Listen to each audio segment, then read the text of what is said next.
Aloha and welcome to the Liho Sports Podcast, the local in-home online sports talk. Today is January 22nd. I am Zon and I am here, of course, with Ben as always. Today we'll be talking about championship weekend in the NFL, the big three that fell in Cleveland, and UFC 257. Ben, would you like to get us started? Yes, sir. Let's get into it. So first, talking about NFL, we're going to talk about the playoff recap, the games that happened this weekend. So the games that happened is the divisional round. So we had the Rams and Packers. The Packers ended up winning that one 32-18. Is not too good of a game, sadly, for my family who are all Rams fans except me. But You're the my team's not only in the Patriots playoffs, fan. so I don't really care. But sadly, the team I was supporting lost in the playoffs. The Ravens lost to the Bills 3-17. Hey, Again, not let's another go. entertaining game. Zon supporting the Bills. I stopped watching the game because I was like, let's go Ravens, and it's just three, And and I then was like, Lamar yeah. got hurt. Yeah, and then I was like, I'm out of there. And Trace McSorley didn't come in, so I didn't want to watch anyway. Well, So. Trace got hurt in the Browns game, Oh, because yeah. remember, as soon as you mentioned Trace McSorley on our text message, Oh, yeah, and then he literally got the hurt. next play he got hurt, and I'm like, Yeah, Ben guys, is the I'm ultimate sorry. I'm jinx, a jinx, so just let me know what team you want me to cheer for, and they'll lose. and they'll lose. So if you don't want the Chiefs to win this weekend, let us know. We'll have Ben root for the Chiefs. If you don't want the Bucks to win, because no one wants the Bucks to win, let us know. All right. The other two games that happened was the Browns and Chiefs. The Chiefs ended up winning that one 22-17. Funny because I was cheering for the Browns too, so that's probably why they lost. And this one a bit weird because actually not weird because I was cheering for the Saints because Brady's a traitor. The Bucks won Brady's a 30-20 traitor. against the Saints. I was supporting the Saints. It's funny because all the teams I supported lost this weekend. I'm seeing a How pattern. about that? Because I'm because seeing a wait, let pattern. me think. 30. Wait. So I was going for the Bills, I was going for the Chiefs, and I was going for the Packers, and I was going for the Saints. So 3 out of the 4 teams won for me. So All right, not I'll too live. bad. Yeah, I'm a jinx. All my teams lost. So I'm The hoping jinx. going into this next week, the conference championships, I'm hoping the teams I support win. Well, I mean, technically Zon's supporting the same teams, I'm pretty So sure. don't So don't root for the Bills, my guy. Don't root for the Chiefs. okay, I'll root for the Chiefs then if you want me to root for Chiefs. If the Chiefs lose, it's my fault. I'll tell you The that right Chiefs now. lose, Okay. it's Ben's fault. You All watched it right, here on this but podcast first. like I said, conference championships coming this weekend. We got the Bucks versus the Packs and Bills versus Chiefs. Okay, so there's a difference between me cheering and me hope or knowing that teams are gonna win. Yeah. So right now, I'll say I don't know just so I can make the difference between the cheer and knowing, but I know or I think the Packers and the Bills are gonna win. I'm hoping the Bucks win and the Chiefs win. That's what I'm hoping. I'm cheering for them. Woo! Go Yeah. Bucks and All right. Chiefs. Go Bucks and Chiefs.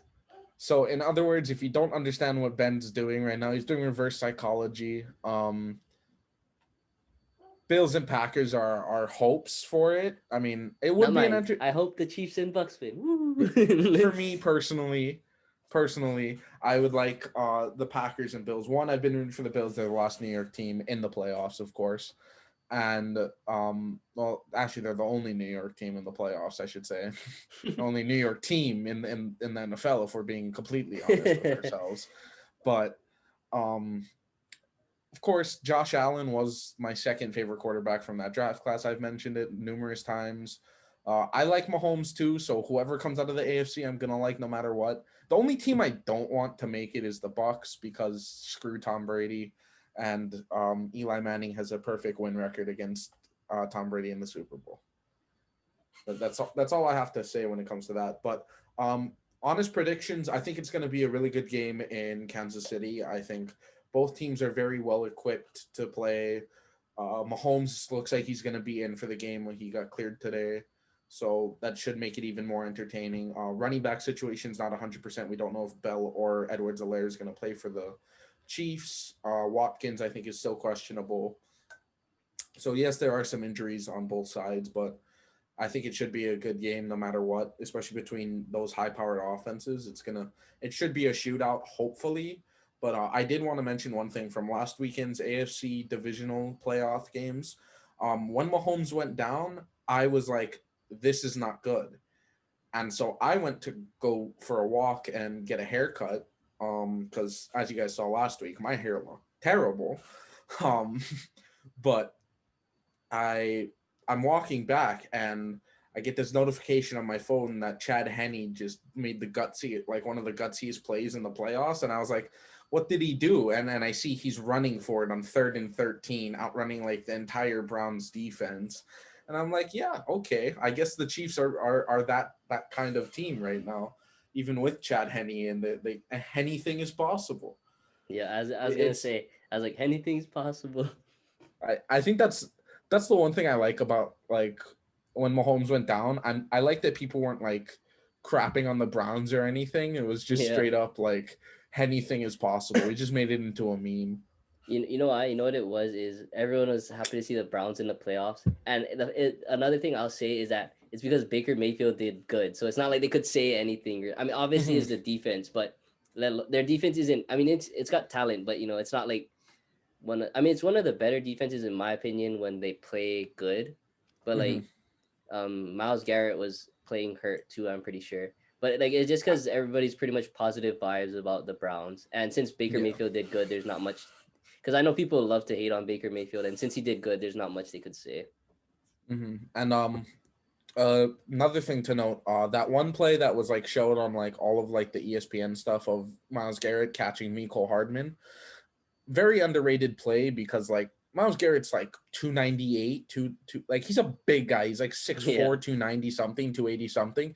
Mecole Hardman's 5'10", 170 and runs like a 4.340. yeah, Like that's pretty impressive for Garrett to catch up to a guy like hmm Mecole Hardman. yeah. So I mean, all around good divisional games. I actually did like the Rams Packers game, but I wasn't really paying attention to it because of what we'll get into later. But Cam Akers actually showed out really well in that game, and hopefully he's actually going to be really good next year, and he's actually going to be a good fantasy pickup instead of hmm what everyone was hoping he was going to be, but only did it in like 2 games. Honestly, I would probably run Baker because I had Baker and he was putting up points for me in fantasy. But the only thing Mm-hmm. was I mean is consistent. He is putting up good points, but he throws a lot of picks too. But I feel like that's part of what makes him good is that he's not afraid to take the risk of getting throwing the long ball. You could have had Daniel Jones as your other quarterback in fantasy, so you're good. Daniel Jones had what was his stats? Like he threw for like 2,900 yards and like 12 touchdowns. It's not the greatest stats, and yet we still won 6 games. Like Yeah, if your starting quarterback throws for 2,000 like something yards and 12 touchdowns, you think you're gonna be like the Jets or the Jaguars, right? yeah. Now we won 6 games this year. It's our defense. But anyway, enough talking about the Giants. Ben did mention the championship weekend of what's going on. Um, all of the quarterbacks in the I saw this stat. All of Oh the yeah, quarterbacks in the championship round all were top 5 in passing touchdowns. Rodgers was 1, Allen was 2, Wilson was 3, Mahomes was 4, Brady was 5, I think, something like that. So I think I'm that's the first time that's happened in a while. But I also saw some stat like last year, the top 4 rushing teams in the league made the playoffs, something like that. Like they all made the playoffs for the first mm, time since the merge. I'm trying to think right now. I'm pretty sure it's crazy because it's weird because the NFC has like Mm-hmm. the two of the older quarterbacks in the Mm-hmm. playoffs, and the AFC has like two of the younger guys. It's pretty crazy. Yeah. Or like considering how the young and how dominant they are in the AFC and how old and dominant they are in the NFC. Like Yeah. it's like two different spectrums on each side. Wait, I want to check something real quick. I this is like completely off the cusp. So I want to check where Matt LaFleur coached before he went to the Packers. For the Packers. Oh, I have no Yeah, clue. wait. LaFleur was okay, so he wasn't. So LaFleur was with the Rams with McVay. Then he went to the Titans. Now he went to the Pack. Then he went to the Packers. So Mm. I was wondering if he was Bruce Arians' disciple, Yeah. because like Bruce Arians, but because I believe Sean McDermott, who is the head coach for the Bills, I Mhm. believe he was Andy Reid's disciple. I believe they Yeah, coached I think together. so. Yeah. So that's why that was a cool matchup. And I was wondering if LaFleur had ever coached with Oh yeah. Arians before in like Indy or something, Hmm. or Arizona. And he didn't. He coached in Atlanta when Matt Ryan won his MVP. Then he coached with the Rams when they made that 11-5 and were like one of the best teams, like offensive teams. Not the year they made the Super Bowl, the year before that. Hmm. And then he coached with the Titans last season, who had, or not last season, the season before the Packers. Yeah. So all around good coaches, I think, because you know me, I'm the coach guy because I'm the Yeah. coach. I'm He's the coach. So Coach Zahn. I'm I love to talk about coaches. And speaking of coaches, there's been some new hires this week in the NFL.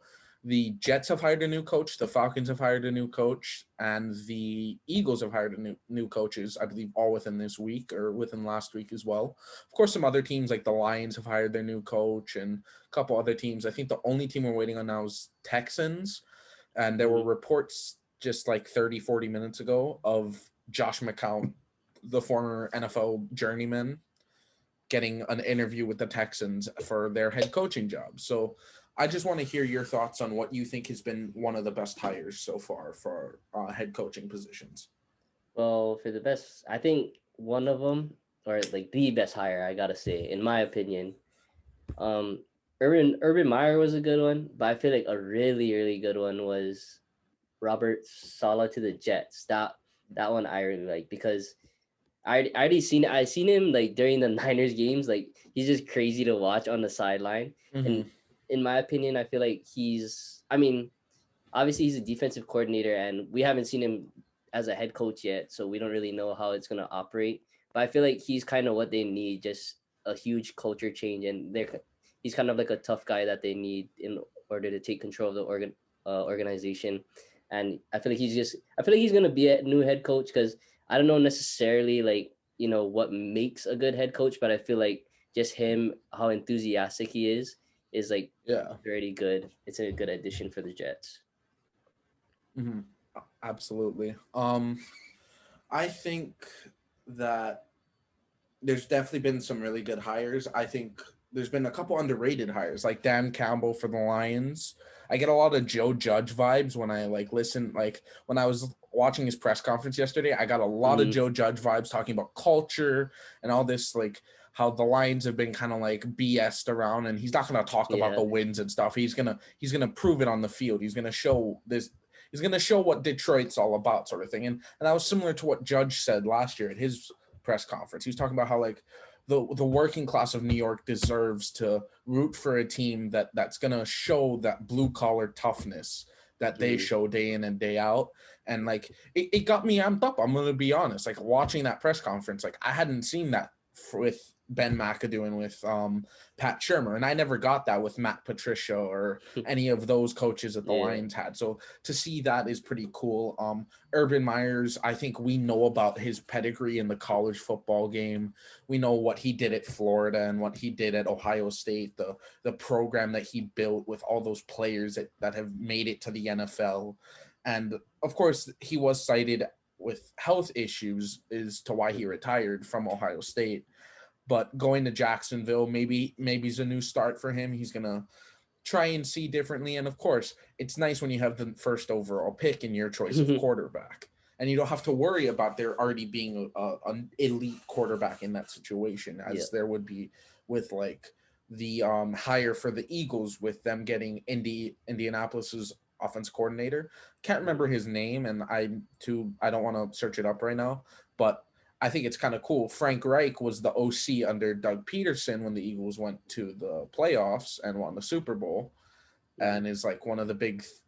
He gets a lot of credit for the whole Nick Foles like transformation Yeah. and the nickname that Eagles fans gave him that I can't say on the internet because we'll get demonetized if I do. But I think it's cool that they're hiring a Frank Reich understudy in that Frank Reich started with the Eagles and like got his Mhm. big break from that Super Bowl run. So I think it's kind of cool that it's kind of like a paying back moment in a sense for Frank Reich because he has nothing but respect and love for the city of Philadelphia, especially after Mhm. that Super Bowl win. But that's going to be an interesting situation to see how he deals with Jalen Hurts and Carson Wentz and the sixth overall pick being a really good quarterback class with at least 3 to 4 first round QBs in the draft. Mhm. Of course, we will be doing a mock draft soon. Mhm. Mentioned that before. Look to see that probably after the championship once we know what the Super Bowl Yeah. matchup is. I think it'd be easier to do a mock We'll draft. probably do multiple too. We'll probably do one like Oh, right after the absolutely. Super Bowl, and then like midway almost to the draft, and then maybe like not Mhm. right before the draft, but a little But like before a the couple draft. weeks before, Yeah. yeah. Like we'll do one around combine time, even though Yeah. combine We'll do sadly after isn't going pro to days be. and stuff like that. Yeah, We can absolutely. see. And then I think my favorite hire so far is Arthur Smith. He was the Titans offensive coordinator after LaFleur left. And the way Tannehill has blossomed into this Hmm. like really good quarterback after Adam Gase kind of with Ryan Tannehill's like entire career coming out of A&M. Tannehill's like he's blossomed into a pretty decent quarterback. Like he's not Hmm. Mahomes, he's not Allen, he's not Wilson, but he plays exactly what the Titans need him to play. Hmm. And I think that can work for someone like maybe Matt Ryan or even for at number 4 the Falcons could draft someone like Zach Wilson or Trey Lance, someone like that Hmm. to learn under Matt Ryan, who's Yeah. like people don't give Matt Ryan enough credit. He's still a good quarterback. It's just the Yeah. Falcons defense sucks. Like sorry to any Falcons fan who watches this, but your defense isn't good. Like your defense is the equivalent of the Giants offense. Like it's terrible. But I think Arthur Smith is actually I think that's actually a really good hire and I hope the Falcons do good with that. And of course, as I said, we gotta wait to see what the Texans do and what happens with Deshaun. I think Deshaun's not going to get traded until after they sign their head coach. And Hmm. I think if Bieniemy even is hired, there's still an option of trading Watson because if they can trade Watson to Miami, that third overall pick is going to get you a quarterback. Well, what would they get though? Besides, not only the Well, third, they would right? get at least the third and at least another first. Because I'm thinking, because I feel like they're gonna have, because there's no reason for them to take Watson and keep Tua. I feel like so. I feel like they're gonna give it to them, Yeah, but but then the like it's Texans at that point, it's could end like up trading Tua for all we know to a team that actually wants him because there were reports saying that the to the Texans aren't high on Tua. Patriots. The Very true, Patriots. but also I think there's another quarterback in this draft who the Patriots could take. Even if they don't take one in the first round, I think if you guys don't take one in the first round, it could be someone like Sam Ellinger at like the third Hmm. round or someone like that. Like another quarterback that can like in a deeper pick, not as bad as Jared Stidham. Like I actually thought Stidham was all right out of Auburn, but Hmm. like someone like Ellingers or Mond out of A&M, a couple of those like mid to late round quarterbacks you could bring in as like quarterback competition or something. But well, of course we'll have to see. And Hmm. if you want more than a first round mock draft, let us know, of course. But those were the coaching hires that have really stood out to me. Arthur Smith. Good luck to all of the new coaches and Yeah. whatever their endeavors are. Also, good luck to Bill O'Brien. He just went to Bama, obviously Hmm. lost his job over the season. Matt Patricia going back to the Patriots, of course. You know, Yes, you sir. he tried to rebuild the Patriots in Detroit and it didn't work, so might as well just go back to them, right? But of course, good luck to everyone. And oh, Chargers! I forgot the Chargers. Oh, who Chargers got the Rams defensive coordinator? I think. Yeah. Hmm. Yeah. Um, I don't really know much about him, so I can't really talk about him. But hopefully, Kael likes that signing. I haven't talked to him about it yet. So if he does, then great. If not, well, oh well. But I think now we should go on to the NBA and what has been going on over the past week in the NBA. Hmm. So first things first, we're gonna talk about the big threes falling Cleveland, which in my opinion, wasn't that bad, and here's why. So, I'm pretty sure Durant put up like here. Let me pull up the stats real quick. Here's my thing: is that the Nets didn't do bad. I mean, they didn't do too good, but in my opinion, here I'm gonna explain. Let me pull up the stats real quick from the last game. Hold on. I don't know why I can't find the stats from the last game. Oh, here we go. So here's why. So Durant had 38 points. Jeff Green had 16. They had here. Let me see. 5. Basically, their starters were all in double digits. Mhm. Durant had 38. Harden had 21, and Kyrie had 37. So they basically did what the big three is supposed to do. Obviously, their defense is lacking, but everybody knew that was going to be the problem coming in since they picked up Harden. They have like not no defense, but not a lot of defense. But it's the Cavaliers, and they were the worst offensive team in the NBA. So you're thinking like you don't really need defense if it's the worst offensive team. But in Mhm. my opinion, the reason why I give the Nets a pass on this one is because one, Colin Sexton put up, was it 42? 42, I believe. Colin Sexton put up 42. They had one, two, three, four, five, six guys, maybe more. I can only say six as of right now in double digits. Colin Sexton had 42, and another a guard, Isaac Okoro, was close to double digits. He only got 8, but pretty much they had like the best offense that the Cleveland Cavaliers probably could have had on that night. Mhm. But because I'm pretty sure they were above like 50% shooting. They were like, I'm pretty sure 50 something, 60 something on shooting, which is already hard to do. And it's hard to do if you're the worst offensive team. Mhm. So that's why I give Let alone the Stephen Curry and the Golden State Warriors. yeah, Like even that they had a hard time shooting 60%. yeah. That's why I give the Nets a pass is because I feel like it was just Cleveland's night, and no matter what they did, Sexton was gonna go off, and the Cavaliers were just gonna have a good game. So, because like, if you think about it, the big three did what they're supposed to do. So as long as they played defense, and even if they did play defense, it was still freaking amazing game by the Cavaliers. Yeah. So it's not really the big three's fault, although everyone's got to play defense. The big three did what they're supposed to do, and so it wasn't really the big three's fault. It's just a good night for the Cavaliers. Yeah.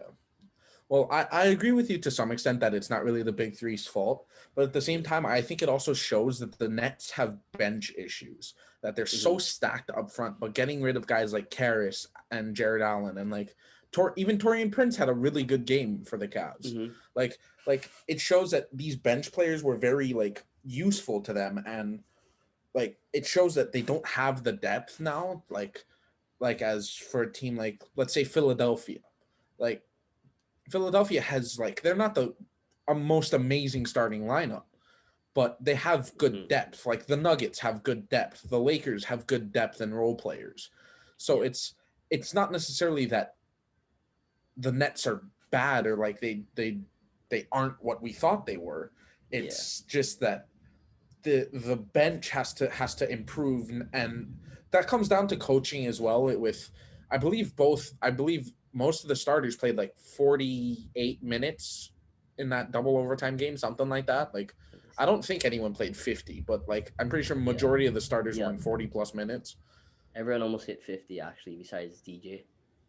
Well, that's a lot of minutes for your starters, Mm-hmm. especially for guys like Kevin Durant coming off of injury and Kyrie Irving coming off of injury, especially an Achilles injury for Durant. Like, I believe he's Mm-hmm. actually sitting out today's game because of he's like taking a rest day. But it's hard to like give your starters that much minutes when it's not the playoffs and you're Mm-hmm. just in the start of the season. But it shows that they are beatable, but it's going to be a little bit harder to beat Yeah. them. You got to have a perfect game, which is pretty much Yeah. what the Cavs had. The Yeah. Cavs pitched a perfect game and only won. Actually, no, they won by a decent amount, but Mm-hmm. I remember like at the end of I think first overtime or the fourth quarter when it was tied, Yeah. um, the Nets called a timeout and like you just see Kyrie, Katie, and Harden just talking about, all right, who wants to take this shot? Yeah. Like they have some of the best. I remember seeing ESPN post this.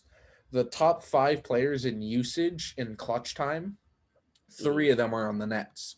Yeah. I think it goes Westbrook 1, Irving 2, or it goes KD 1, Irving 2, Westbrook 3, Harden, and then LeBron, something like that.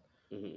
But I don't remember what the exact order was, but I know the big three was all on that list. So they have the people who can take the shots, unlike a team like Philadelphia, who has no one to take the big shot. Because they had it in Jimmy, but of course Jimmy went to Miami. Yeah. So, I mean, it was a bit of a fluke game, I guess, but at the same Yeah. time, it also shows that there are some weaknesses within the Hmm. Nets, but majority of that is going to be they're going to be good. The Nets are going to Yeah. be good. They're going to most likely be in the sorry, I almost said NFC Championship. They're most likely going to be the team to come out of the East. If not, it's because the bench. Like right Yeah. now, straight up, it's because the bench if they don't make it out of the East. But I mean, I thought they played well so far, and that game against the Bucks was really good. So Hmm. I give him credit, and watching that game too, it felt like a playoff game watching Yeah, the it Bucks did. and Nets play. So I'm excited that the East is like building it, but at the same time, you think about it, Harden, KD, and Kyrie had the team up in the East, and who's in the West? The GOAT, LeBron. Like it always seems like the big threes are always formed on the opposite side of LeBron when it's not LeBron forming the big three. Mm. Because like with Golden State, while he was in Cleveland, with the Thunder while he was in Miami, but of course he had his own big three. Hmm. And then the big three now in Brooklyn with him in the West with the Lakers. So Yeah. also I saw it was kind of funny. So remember how like people were always saying, "Oh, LeBron can't do it in the West. He's in the East. The East is so easy. Like you got to Yeah. do it in the West, right?" Now he's doing it in the West, and people are like, "Oh, but the East, like he escaped the young talent in the East." So, and I'm just like, give this man a break. Like, yes, we all like. This was probably the same thing for Jordan though too, except he never Yeah. left the Bulls. But like this was probably happening in the 80s and the 90s with Jordan of like, oh, he's only been able to do it with the Bulls. He can't do it without Pippen or whatever. He didn't care. He got 6 rings. Like Yeah. let the goats live. Like Kobe couldn't do it without Shaq. So let's get Gasol and like just let the goats be the goats and appreciate them for what they make the game. Like appreciate Curry and Hmm. his inspirational his Yeah. inspirational Yeah. game, Inspirational. his inspirationalness. Enjoy Kevin Durant for being one of the best scorers to ever grace the court, Hmm. and and for us to be lucky enough to watch Kyrie Irving, Kevin Durant, James Harden, LeBron James, Anthony Davis, all these big names that could very well end up in the Hall of Fame one day. It's a great time to be a basketball fan. It's Hmm. especially a great time to be a Knicks basketball fan. You want to know why? Because we're at 8-8. We're at 500. Yes, let's go Knicks. Okay, so the reason I'm so hyped is because we just beat the Celtics and Golden State like all within like the past like 6 days. Like within this past week, we've won 3 straight, and like why can't I be happy? The Knicks suck. I don't remember the last time we were like this close to 500 this late in the season. And I mean that with all sincerity in my heart. We've probably had the worst record over the past 4 years. Like statistically, there's just no way we're just that bad. But it's nice to watch this young team play for the coach, play for the city, and develop. Like yes, we have a very young roster. I think our oldest player is probably Austin Rivers. I don't know. I don't really know who our oldest player is, but like Julius Randle's like 24. Maybe it's like Nerlens Noel, but even Nerlens Noel is kind of young. Alfred Payton, I guess he's like 26. But Emmanuel Quickly is a rookie. RJ Barrett's not even like 21 yet. Guy can't even drink legally yet. Oh Jesus, I'm like almost the same age as RJ Barrett. That's Yeah. weird. That is weird. This man is playing in the wait. Lamelo is the same age as us, isn't he? Yeah. Or is he 1 year older? Oh, well, I don't know. I'm 19 now. I don't know. I think I'm older than him actually. Oh my god! I swear, if you're older than when is Lamelo born? Because he's 19, right? But didn't he like? When's his birthday? He's born August 22nd, 2001. No, So he's before me. he's older than all of us, but Barely. he's barely older than Rappa. Let's just let that sink in. He's barely older than Rappa. So Rappa Nui could have been LaMelo Ball. Actually, legit. I like He that could have been correlation. LaMelo Ball. I like that Rappa could correlation. have been LaMelo Ball. Through age, just through age. Yeah, it's like you could have been Just through Lamelo. age. For those who don't know who Rappa is, he's a 6'4" friend of ours who is the best basketball player we've ever seen, Mm-hmm. easily. I don't know anyone who is better than Rappa Nui. It's just he grew up on Maui, so he never got the shot. Yeah, small, small island boy. That's why I didn't Small make it. island boy. Yeah, it's all right. It's all right. Humble beginnings. Humble We all know the beginnings. greatness of Rappa Nui. But yeah, I'm really happy with how the Knicks have been and being at 500 this late in the season for the first time in since Melo, I guess, since we had Melo and he was doing good. Mhm. It's nice to watch basketball and actually enjoy it because the last time Yeah. I watched a game I enjoyed was that Knicks Spurs game like last year or 2 years ago that just so happened to be on like NBA TV and I was like, yeah, sure, I'll watch this. We ended up like killing the Spurs or whatever, and Dennis Smith Jr. almost had the greatest dunk I've ever seen on Jakob Podol. Like Oh he yeah. jumped from like just past that free throw line and almost posterized him, but it went off the back rim, and I was like, Mm-hmm. if that went in, Jesus, Dennis Smith Jr. Um, who we still have on the team. I just never see him play anymore, which kind of sucks because I wish we Yeah. drafted him, but it is what it is at this point. Just move on and just build from what we have, and we'll be good. We'll be good. But I think it's time to talk about players who don't get enough respect in the NBA. The reason I brought this up is because one of my favorite players in the NBA had an yesterday there were 3 games on. It was 2 on TNT, one on NBA League Pass. The one on NBA League Pass was of course my Knicks beating the Golden State Warriors. The other two were the Lakers at Bucks or Lakers versus Bucks, and then the Pelicans against the Jazz. The Jazz have been killing it, and I remember Shaq did an interview with Donovan Mitchell after the game, and he's like, I like kind Oh of yeah, like I've seen said that. that you couldn't be like good just to, like get under your skin. Like he's like, I like your game, and Donovan's just like, whatever, man. Like Donovan's always had a chip on his shoulder because coming out of Louisville, he's the small guard and he can't do this and he can't do that. He's not going to be as good as Tatum, Mm-hmm. like all this stuff. And I love Donovan. I think he's an amazing player. He's a New York boy. His dad's from like Queens, so I have so much respect for Donovan and how he holds himself and how he plays the game. It reminds me a lot of not Mello, but the feeling I had when I was watching Mello in Denver and in New York. Like I get that same feeling when I watch Donovan play basketball. So it's I feel like he deserves a lot more respect than he gets, Mm-hmm. but it could just be me because he is an all-star, of course, and he's made all-star teams and stuff like that. But he's not brought up in the list of like Clay Thompsons and the elite shooting guards of the league Mm-hmm. when I feel like he should.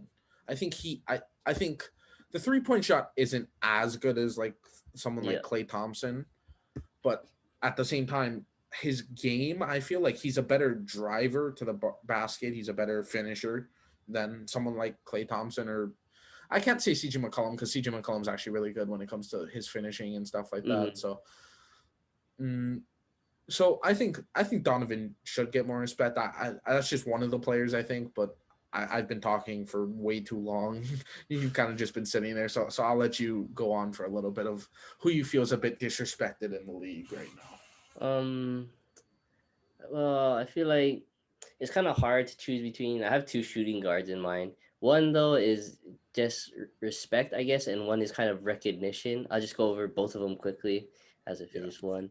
So I feel like the one, in my opinion, who gets disrespected is CJ, just because Mm-hmm. like he said, there's like at one point he's like on fire, like he was doing good, and that's because the Harden trade rumors are coming up, and then they like asked him, and then they're like, I think they asked him why he was doing so good, And he's like, well, because you heard the trade rumors, and who do you think they're gonna trade if he's a shooting guard? I'm a shooting guard, and I was like that's, and then that's kind of not disrespectful because every team's got to try and get better, but it's disrespectful in a sense that like they saw an opportunity and they didn't really think that McCollum could play as good, so he went out there and showed them.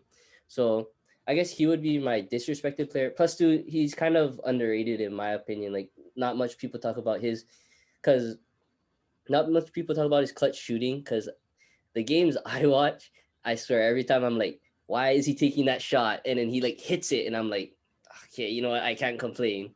Like It's kind of like that whole Iron Eagle call where he's like, "Oh no!" when Kyrie shot it like a fadeaway yeah, three, like in his yeah. first game, he's like, "Oh no! Oh yes!" like that sort of thing, right? But that's why it's like you don't even know how much times I've seen like CJ. I swear that guy has like Hall of Fame mid range that I see him like fade and hit crazy mid range faders, and I'm like, why is he taking a shot? And then he hits it, and I'm like, okay, I guess that's why he's taking the shot. And I guess that's why he's my most disrespected player, because just in my opinion, I'm like, what is he doing? And then I'm like, oh, I forgot he's Mm-hmm. CJ.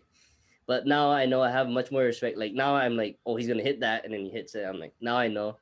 But I guess my other player, this one's not so much disrespect. It's just kind of less recognition. He doesn't get as much recognition as I think he should. Is Karis LeVert. Prayers up for him. He just got that.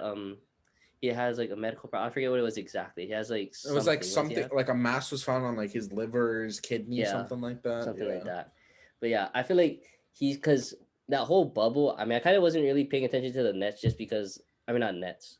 Yeah, the Nets. I wasn't paying attention to the Nets just because my team was barely making it in the bubble, so I was just paying Mhm. attention to my team. But we talked about Karis LeVert for a bit, and when I seen him against us, I was like, this guy is trying to kick us out of the playoffs. What is he doing? He's just going off. I swear, every shot I'm like, he's gonna make, and I just like scared the whole time. But I feel like he's honestly one of the, I mean, I guess score. He's just all around pretty good, but I don't want to say best scorers just to take away from his, because I don't want to take away from his defense either. But like Mhm. he's one of the best all around players I see. He's like better than, I'd say, like the top or the bottom three quarters of the NBA, because I don't want to say he's better than half, because there's a lot of people who's better than half, but he's better Mhm. than most of the stars I know. Like there's some all stars I know he's probably better than.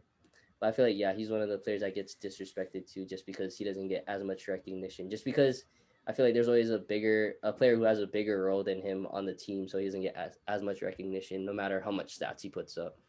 Mhm. And there's just a name I want to mention just because of like what has transpired over the past few years, like Jimmy Butler. So when he Mm-hmm. got traded from the Bulls to the Timberwolves, That's a good one. That's a good one. like like with the Timberwolves, he was good, but then he tried to force his way. It seemed like he was trying to force his way out of Minnesota, but Mm-hmm. in actuality, he was kind of just getting disrespected.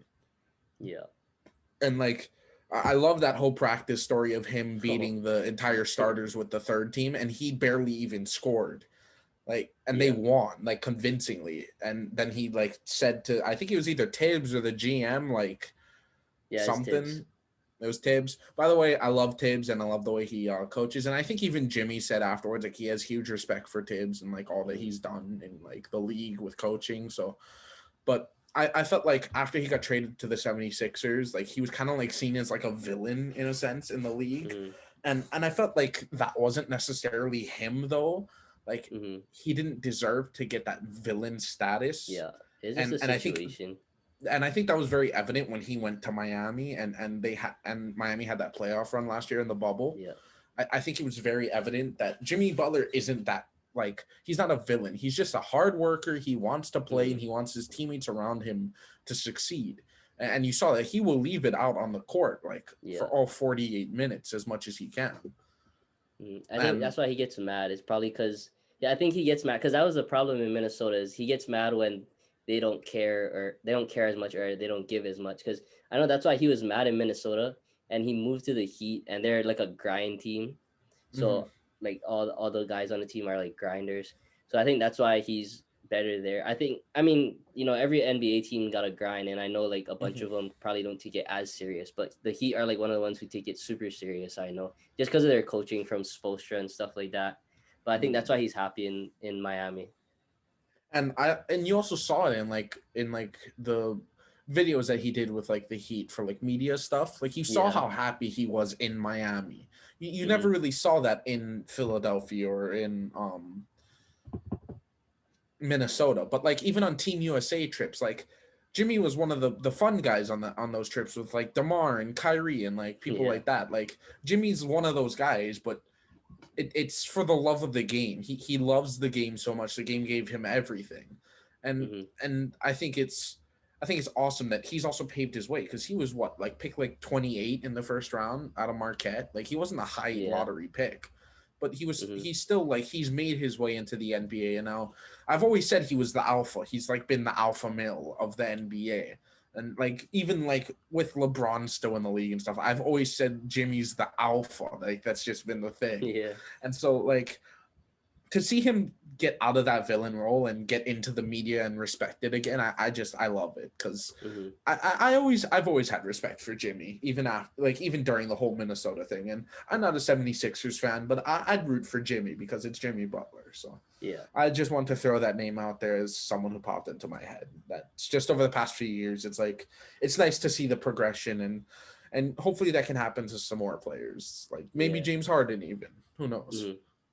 Yeah. But speaking of alpha males, you know who's an alpha Alpha, male? who's Alpha an male alpha male, Ben? Holloway. Holloway is an alpha male. That is who is an alpha male, bro. I like my favorite. One of my favorite. I mean, there's a lot of moments that I loved about this past fight, but one of my favorites was that I've the rewatched it way too reason many times. the reason it's my one of my favorite top moments is after the fight when he was doing the press conference with Dana, is because I could see Dana. He knew that he looked so dumb because he was like he walked by while Max was doing the interview at like the press and whatever, and then Dana Mhm. was talking to him and he looked like so sorry because he was like he's telling him how he did a good job and he's like honestly there's me.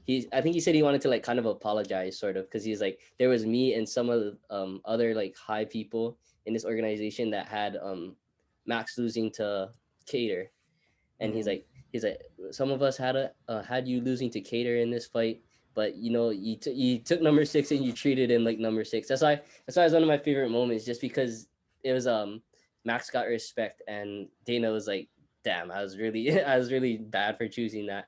There's just honestly there's so much I could choose from because there's so much good news surrounding Holloway and stuff like that, but I know you probably want to talk about one of your favorite moments. I feel like.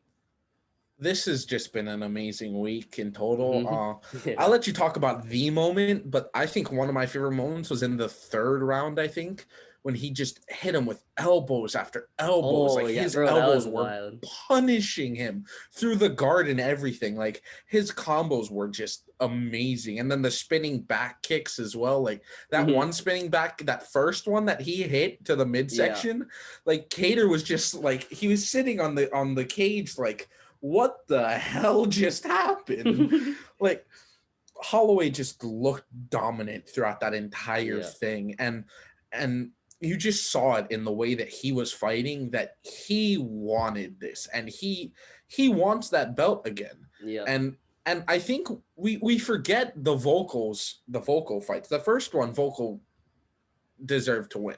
But Yeah. that second fight, that one that happened over the summer, Hmm. that was really close. People forget Holloway got the first three rounds, Yeah. but it's just Vocal just did that much, just did that enough in the Yeah. last two to get get the split decision.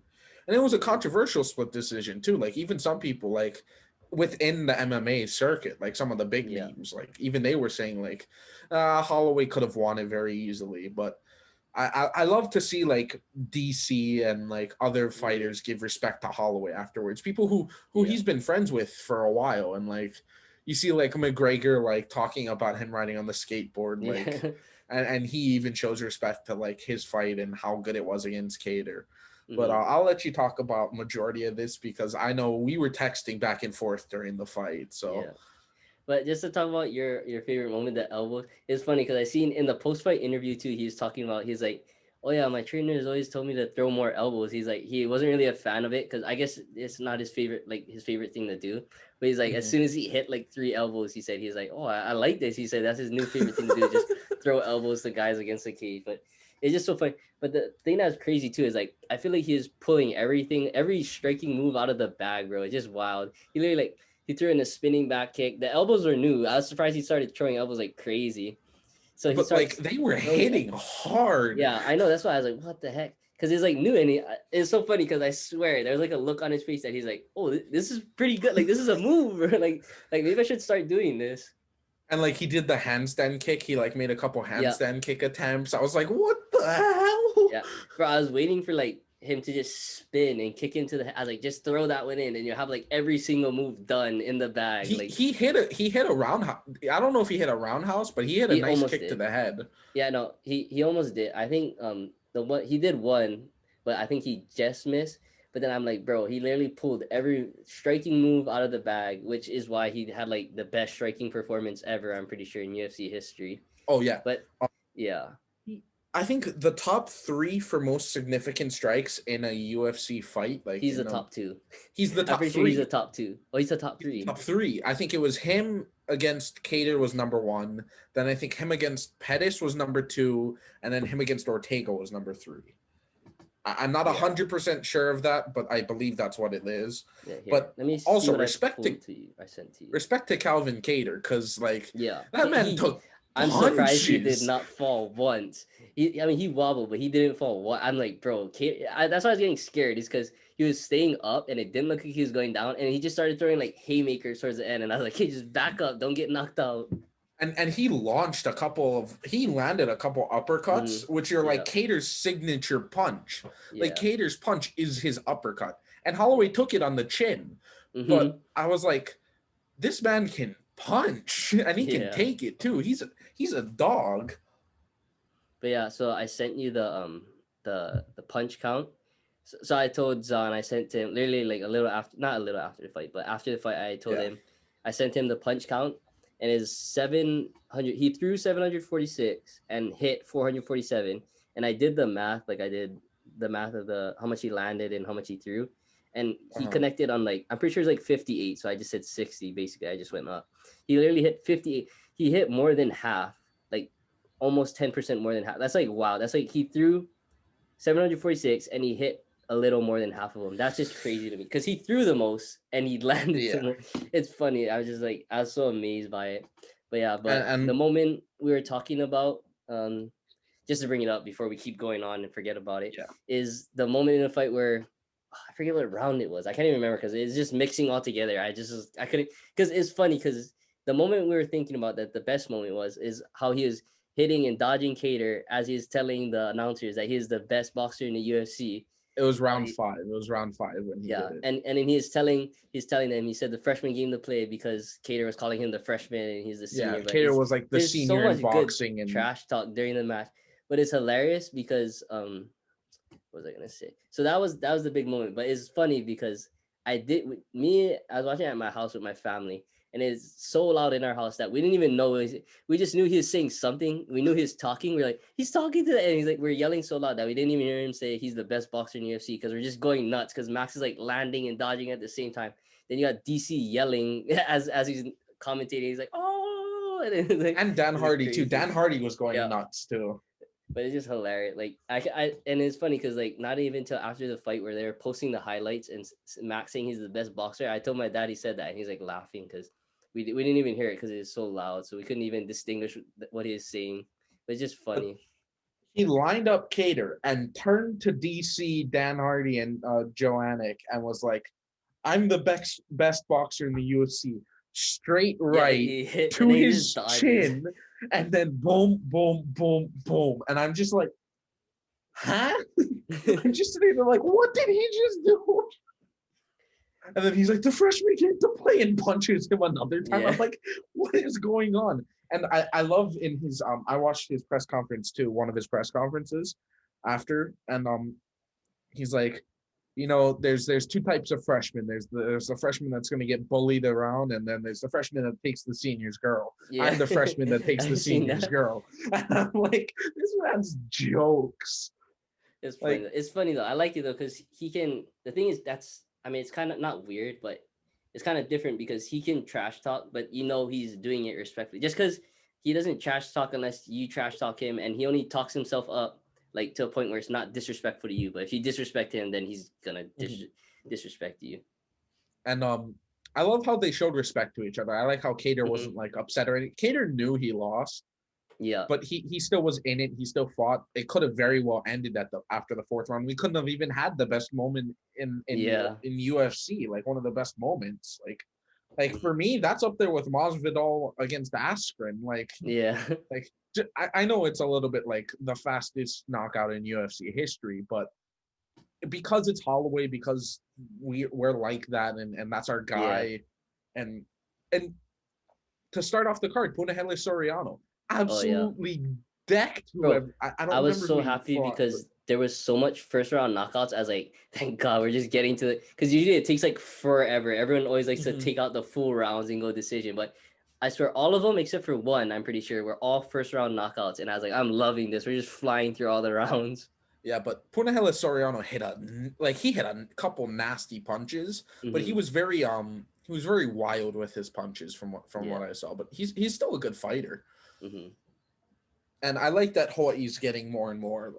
Oh, excuse me for that. Sorry, but like BJ Penn started it off with like the Yeah. Hawaii boys in fighting, and Holloway kind of came up, and he's been better than BJ Penn and what BJ Penn started. Like BJ Hmm. Penn started an empire almost in Yeah. UFC in Hawaii, but like Holloway's like driven it to a Yeah. different level because Holloway's been that guy. Like he's been just incredible. He's a UFC Hall of Famer easily just Hmm. because of all that he's done for the sport and what he's done to guys like Showtime Pettis and Yeah. Ortega and like fighting guys like McGregor and almost having his fight with Khabib, which I think still would have been a good fight, but of He might even course fight him again. he might I'm even pretty fight sure. him again. I I mean, know I McGregor. I know he might fight McGregor again. McGregor said it's in the cards, and I'm pretty sure McGregor wants to fight him. and Dana would love to have Khabib against McGregor too. Dana Like would love anything that brings him money. Dana would love any man. D- Dana would love any cash he gets at Yeah. this point. No, but But it's funny because I seen him talking. There's like a meme about him talking to Habib because he's like, Connor versus Dustin. He's like, this thing is the largest trending fight ever in UFC history. Just imagine what you two. He's like trying to convince him to come back. He's like, imagine what you two could do. I was like, bro. And then because Habib's like, oh, I'm pretty sure Habib was in like I think he's in Abu Dhabi right now. yeah, he is. Like he's not fighting, He's but he's watching the just there. fights. Yeah. Yeah. But I think it's cool. I speaking of McGregor Poirier, um, Hmm. the UFC 257 is tomorrow when we're recording this. So Hmm. um, obviously it's huge. It's McGregor's first fight since Cowboy, I believe. Yeah, since Cowboy. And I hope it turns out to be a good fight. Sadly, Yeah. I will not be watching it, but I will definitely be getting the notifications from my UFC group chat that I am in and from Twitter and all that sort of stuff. And Hmm. of course, Ben's probably going to be texting me through it as well, just telling me Because what's I'll be going watching on. it because I bought the fight. Yes, you did buy the fight, Dana. Dana. Dana. Dana. Don't worry, See, Dana. I bought the don't fight. worry, Dana. So if you guys don't know what we're talking about with the whole Dana White thing, at the press conference to build up for the McGregor Poirier fight, a reporter asked him a question of what he's doing about the pirated streams, and Dana White said, and I quote, "We got this fucker." He said that on the stream. It's probably going to be bleeped out so you won't know what I say, but just look up the clip of Dana White talking about it. He said it in the press conference. He's like, "We got this guy. If he starts the stream, we'll arrest him. I'll press charges. I don't Bro, I care." love seeing Like, the memes. It's like it's like you illegally streaming a UFC fight. It's like Dana White sending Adesanya it's to like your I house. punch you. Yeah. Sending Israel. Just imagine, like you hear a knock at your front door, and it's just Adesanya at your front door. You're like, oh, is he It's just Adesanya? You're like, so you're streaming, huh? It's like, that oh, you're streaming, huh?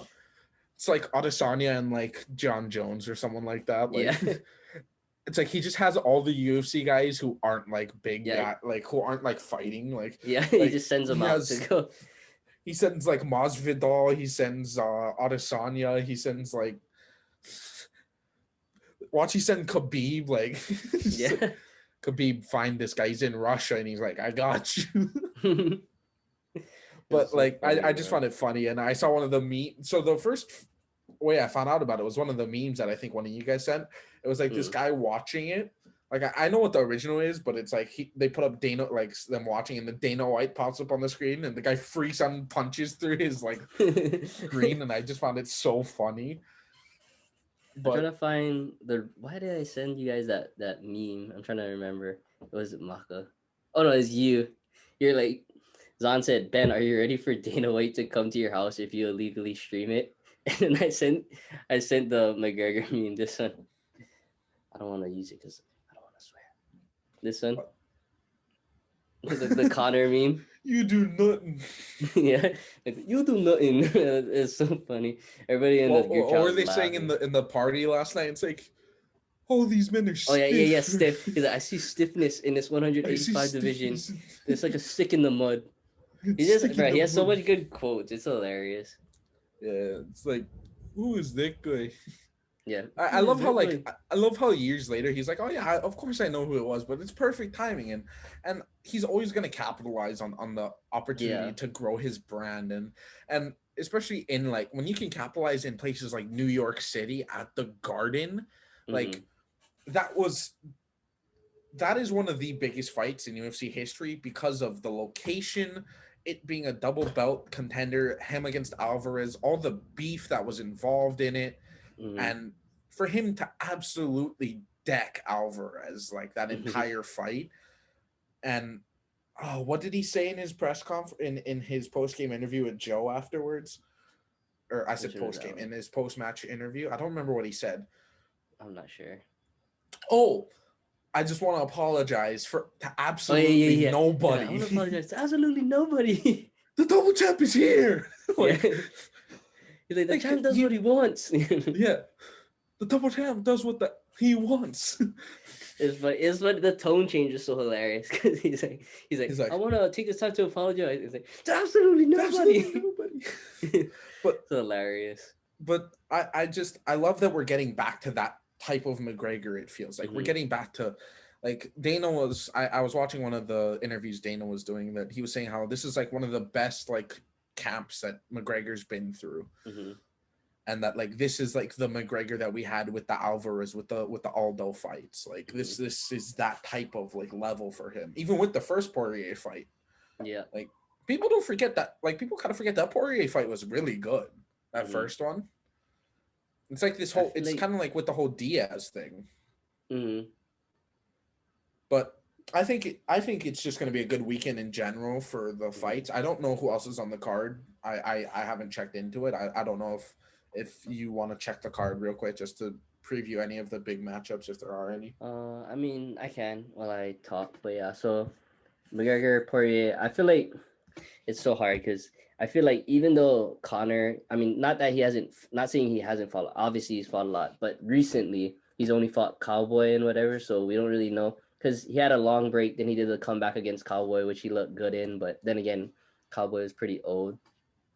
But so yeah, I think Connor takes this one. In my opinion, I think he does. Mhm. But And I think majority of the people are favoring McGregor. I think even yeah, Vegas is favoring McGregor. Let me check the odds. it's just hard because Connor is a hard man to bet against. Yeah, even with like actually no, the Khabib fight was the one I saw. Oh, there's another good fight actually. Okay, so I have the card here. I have The main card Dan and Hooker Michael undercard. Chandler one. Yep, Dan Hooker, Michael Chandler. That one's gonna be good. Amanda Ribas. I don't know about Marina Rodriguez, but Amanda Ribas, I know she's really good.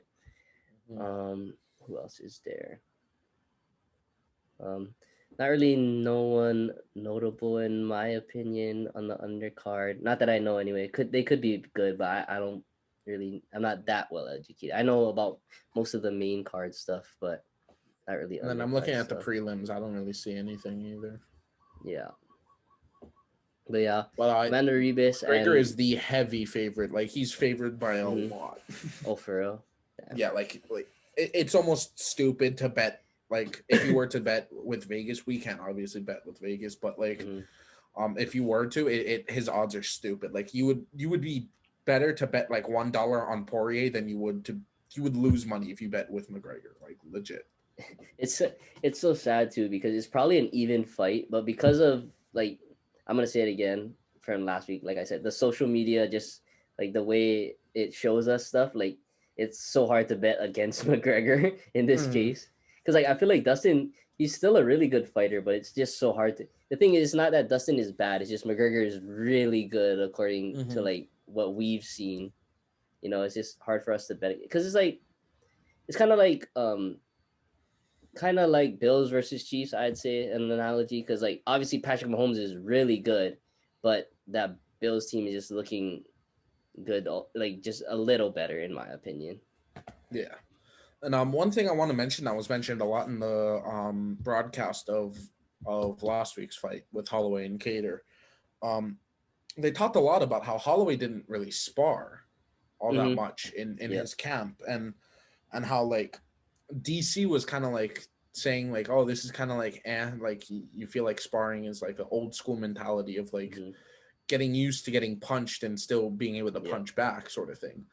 But even like after like when they got to round 4 and round 5, like Dan Hardy and DC were both talking about how like maybe you shouldn't spar. Like look at how good Yeah. Holloway looks, and Holloway's stamina is Yeah. ridiculous. Like you shouldn't be able to throw that many punches Mm-hmm. and still like be standing afterwards. Like I've seen punches Yeah. like with heavyweights, like that Mark Hunt fight like years ago, like where they were just Mm-hmm. throwing haymakers, and by the end of it, like it went to decision, but like they couldn't stand anymore. Yeah. Like there's definitely been fights where they go to Mm-hmm. decision, they throw everything they have onto the octagon. Yeah. So, but yeah, all around UFC is in swing. The first fight of January was amazing. It was nice to watch it on ABC, and Mm-hmm. hopefully this next fight is really good. It's funny because that was only Max was the first main event of the new Uh year, huh. and it's funny because that very well could be the fight of the year, and it came at the beginning of the year. I seen so much people already say like, oh, this could even win like fight of the year maybe, and it's only the first month. Like honestly, the thing that sucks is that since it's the beginning of the year, there's still a lot that could top it. Hmm. But since it's the beginning of the year, it's probably gonna have to. It's gonna be hard to beat. But since it's the beginning, it's gonna probably not get as much recognition, but it's gonna be kind of passed on just because it's the first fight, so it's hard.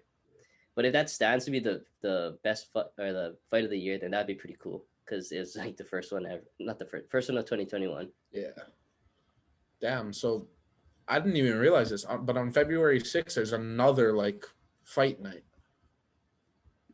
Yeah, It's between Overeem and Volkov. yeah, that one's gonna be a good one too. Yeah. And then Another UFC one I'm excited 250. for is Stipe. Is that the one you're talking about? Oh no, 258's Kamaru Usman and Gilbert Burns. Oh, that's a title fight. Yeah, the Yeah. next one that I was really excited for was Stipe and Nagano, because I know Nagano's one of my favorites because I feel like he's really really good. But Oh, Stipe, I seen in the championship fight, he was wait. pretty I'm gonna deadly I'm too. looking at the 2021 schedule real quick, just real quick. Mm-hmm. So March 6th, Adesanya's fighting. March 6th. Nice. Yeah. Who's he fighting? Um, Block Blachowicz. I don't know. Oh yeah, I think he's going out of his weight division. I Yeah, he's think. going light heavyweight Yeah, instead of I middleweight. think he's out of his weight division. I want to see Yeah. is he it you know what is my new thing though What? is there's all these guys. I mean, because it's so funny because MMA fans like to call people casuals because like what is it called? Who fought Izzy last time?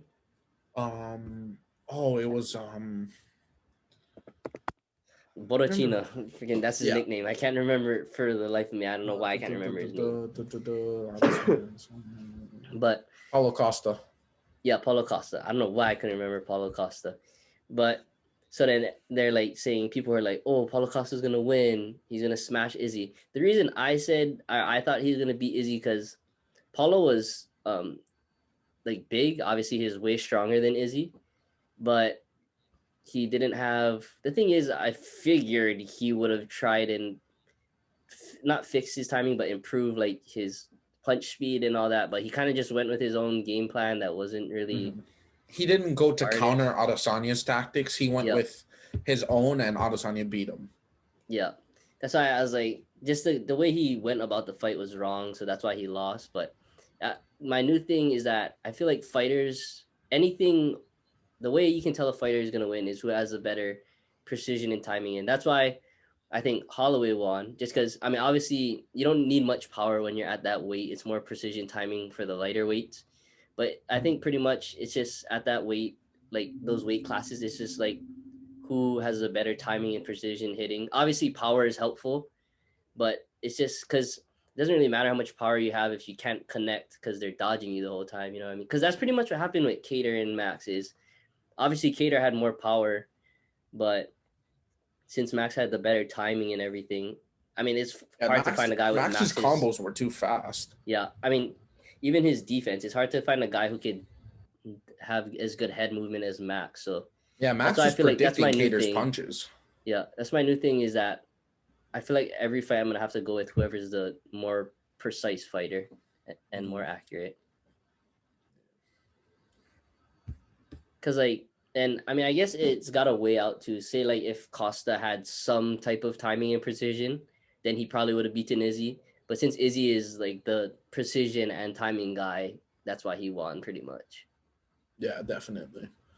But it looks like the UFC's scheduled for good stuff all the way up until March, and we don't even know what's going to go on the rest of the year. It already sounds like there's going to be a couple really good fights. Hopefully, after Volko Ortega, whoever wins that one can fight Max. Yeah, I think if Ortega wins, Holloway's definitely fighting Ortega. Nah, he's well, yeah, definitely. The only thing with if Volko wins is that the only thing is hard is everyone's gonna want Volko to fight Max, even Dana, but we don't know if Volko wants to fight Max. Like, I feel like at this point he's just dodging him because he's kind of like he's not even like interested in fighting Max, which I don't know why he's like saying it's not good for his legacy and whatever. And I'm like, it's not good for your legacy to dodge who the people think the best person in weight division is. And I think it also shows to Holloway was saying like it's not that he wants a better fighter, like it's not like he doesn't think Holloway's the best in the division besides him. It's that he wants different. He wants a different fighter. Like he doesn't want to fight the same guy 3 times like how it was with Stipe and DC, because Stipe and DC fought 3 times, right? Yeah. Because DC won the first one, then Stipe won the second one, then I think Stipe won the third one as well. Yeah. So I kind of get where Volko's coming from, but at the same time, I do hope Holloway gets another chance at the belt, even if Volko has to give up the belt. Yeah.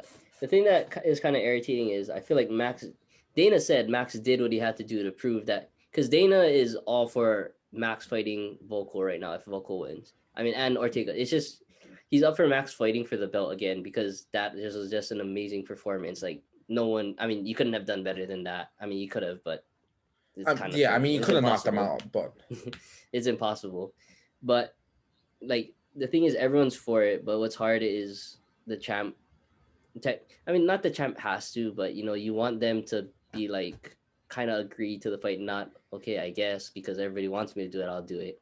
But that's what's hard is because Volko is super not interested in fighting Max, which I like to say is because he's scared, but I see where he's coming from. Where if it's like the same thing over and over, because it's kind of like the Patriots thing where we win over and over, and obviously since I'm a fan, I don't really care that we won over and over, but like everyone just got bored because we just kept winning. Is like the same thing. Because even I like to see different stuff. Like I like Portland, but I like even though Portland isn't not winning the championship, I like that it's someone different that won these past couple years. Because I like to see a variety. LeBron, or like Golden State, something like that. Yeah, the thing that's hard though with the UFC is it's not like it's close in talent obviously because it's fighting and you can improve better, but like it's the reason it's just the rankings of the fighters and the way that they like the matches end. It's not as close as the NFL games, the NBA, because it's like team stuff. So it's not as close in like skill level and stuff. So it's not like you can say, oh, I don't want to fight Holloway because it's not a good fight, because obviously it's a good fight. but it's just the name. It's just because he fought him already, but like And he's his already beat only him twice. It's not like he yeah lost to Holloway. It's like yeah for him, it's like that legacy is like, what else do I have to prove? I've already yeah. beaten him twice, sort of thing. Hmm. But for us and us being Holloway fans as well, Holloway could have very easily won that second fight. Yeah, it's super bad timing. That's the thing, is that Max wasn't. I'm not gonna make excuses, but he obviously wasn't the best version of Max in those past two fights, and he Mhm. almost won. That's the thing, is like, if there was any Max that would win, it'd be this Max, and he already beat him twice. So it's like, it's not like Volko needs to come Yeah, back or Vogel doesn't whatever. really have anything to prove. Holloway has Mhm. everything to prove. It's just unfortunate timing for Max and Max fans. Mhm. But I think he's definitely gonna get a shot at the belt no matter Hmm. what, just Yeah, because of what it means to like that's the only what thing it that's means gonna to be the sad too, UFC. is that if Max wins, it's gonna be like, well, he lost two out of the three, so it doesn't really matter. It's like they're gonna have to keep going. Because here's my thing. Obviously, the thing that's weird, not weird, is that from my perspective, it's like, obviously if Volko loses, then it's like, not Max got lucky, but because this is a way better version of Max. But I feel like you kind of have to give him a fourth if he does something like Max, where no one else can beat Volko or is better than Volko. So like, obviously, say like Max wins and he gets the Hmm. belt and he fights someone else besides Volko, Hmm. like a one fight break, and then Volko like destroys, let's say, anyone in the top five, then obviously Volko should get a shot again. That's what's hard, is because he lost. But obviously, I think Max should fight someone else and then fight Volko again if Volko wins in the top five. If not, then Well, you know, well, if Ortega beats Volko, Ortega becomes champ, right? yeah, So if Ortega beats Volko, then Holloway versus Ortega's second time. And the yeah. last time they fought, Holloway brutal. Like he battered Ortega. Hmm. That's honestly best case scenario.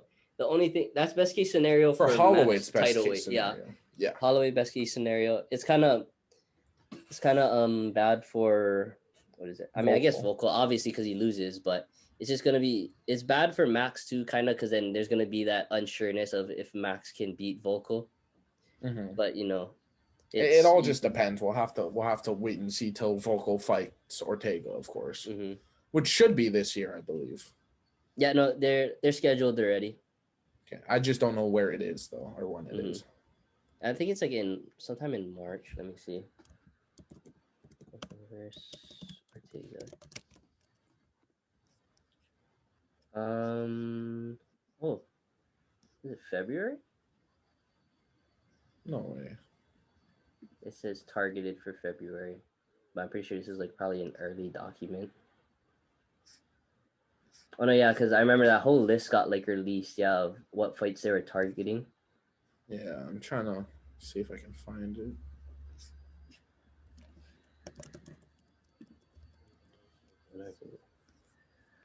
March 27th. Hmm. Yeah. Yeah, that's the only thing, is like it's gonna be a while. I mean, honestly, I feel like Max should get another fight under, Mm-hmm. but I mean, I could see him take a break also and just wait for Volko. Yeah. It all Either just way, depends. yeah. Because The I only think thing they could that's fight UFC 260. I don't know who's fighting UFC 260. That's why. yeah, but Oh, then I feel like that's there's Stipe's. Oh, yeah, no, that's the card. Stipe oh and okay, Ngannou and Volko and Ortega. yeah. Oh, that's in the same Holy night. crap. That's gonna be a crazy fight. That's a crazy card. Stipe and Ngannou and Volko and Or is Ortega. that like co-main? Jesus. Yeah, they're co-main. Wait, what UFC is that? What or what? That's What? UFC 260. Let me see. March Bro, I gotta see 27th. the other fights on that card. Um, jeez, is that's not holy Lord. Let me see the card. UFC 260 card. That's crazy. That's a ridiculous card. I just went to check and that's what it said.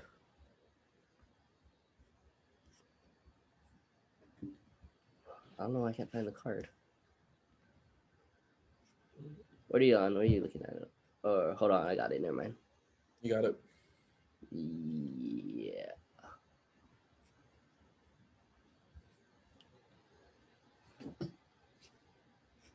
Yeah, that's gonna be some good fights.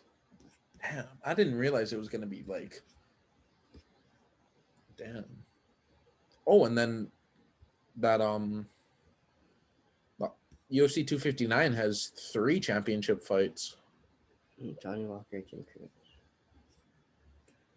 Oh, they don't have undercards yet. They just have the main card. Yeah.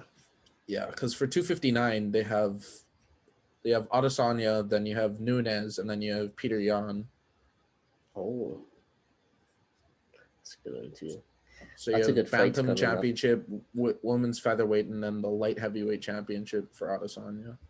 Wait, so is Adesanya going for a double belt? Yeah. Jesus. And I'd he like to could see very Max well win a it. double belt, man. I just want to see Max win his belt back. Or when he had the belt, I was waiting for him to go double belt. Because he was meant to go double belt. Yeah. But he got hurt. And then he had to fight for the belt again, and he lost. Yeah. Here's my Holloway fan wish list. 1, obviously, first things first, get the belt back. 2, after that, I want him to fight McGregor. I mean, I'd love to see him fight Volko again. Mm-hmm. Just to prove that he can beat or not again, actually fight Volko if Ortega wins. I want to see him fight Volko after just to prove. I want no questions to be left unanswered. That's what I want. Yeah. So I want him to win the belt, fight Volko, fight McGregor, and then after that, double belt. Just from that point, double belt. I feel like that's going to be kind of his same goal. I mean, because he's only he wants 28, 27, 28. So that's still a possibility. Yeah, I say he has to like at 35, least 35. Yeah, at least 35. Because it's not like he uses. I mean, obviously he uses speed, but when was the last time he got knocked down in a match? He didn't. Ever? Never. He's never been knocked down? No. I think It's if ridiculous. he continues that, he pretty much ends up in the Hall of Fame for being like the only fighter that hasn't been knocked out. Hey, in the words of Marshawn Lynch, chickens. Chickens. But yeah, so for the McGregor fight, I have McGregor pretty much. That's about it for the UFC. Too. So yeah, that's pretty much it for this episode. Mahalo for watching. Please remember to go like and subscribe and go follow our social media at Liho Sports. See ya.